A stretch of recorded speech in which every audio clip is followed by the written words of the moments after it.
sheekadan waxay ugu dhacday xilli aan jiray 12 sano. Xilligaas waxaan degnaa dabaq dheer ee ku yaala xaafadeena. Waxaan ka degnaa hal qol oo waxaan ahaa qof single ah. Intaan degnaa dabaqaas ayaan waxaan ku arki jiray waxyaabo qaar oo aan weligeen arkin intaan noolaa. Habeen waliba waxaan la kulmi jiray waxyaabo mucjisooyin ah. haweenada ka mid ah waxaan soo qaatay buug iyo qalin anigoo raba in aan wax diyaarsado casharada iskuulka. Haweennimadkii markii ahayd 6 saac iyo bar haweennimo ayaan waxaan dareemay in qolka albaabkiisa la soo furay.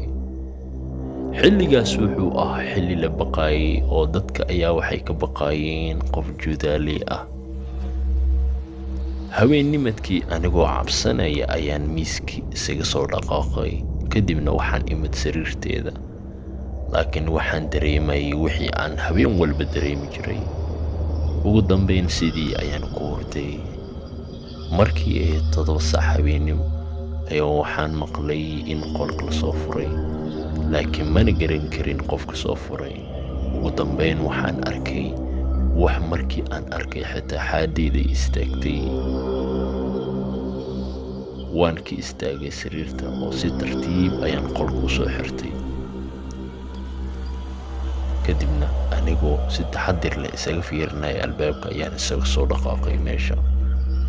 waxaan ilaah ka baryay in habeenkuu ilaahay imootiyo. dabcan mana garan karin qofkaas. waxaan dareemay mar in albaabka si xoog loo soo gargaraacaya. malaha xitaa albaabka la isku soo dayay in la furo.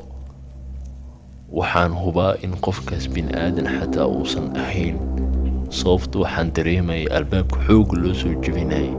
ugu dambayn albaabkii ayaa furmay. anigoo dhan waxaan sameeyay waan garan waayay.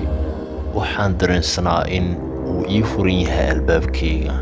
gebi ahaan anigoo dhan waxaan noqday qof marka aan caadi ahayn, sababtoo ah albaabkii ayaa ii furan, mana fahmi kara qofkii soo furay. si taxadir leh ayaan sariirta isaga soo dhaqaaqay.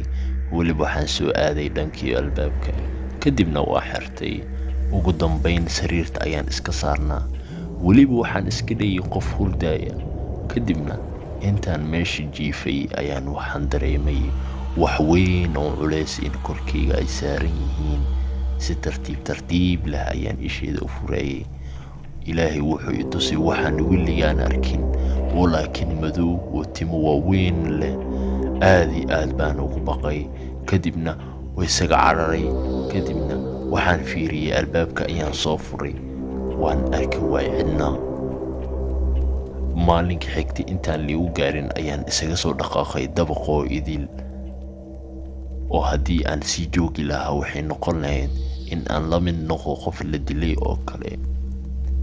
marka ayaa ugu dambaysay dabaqaas.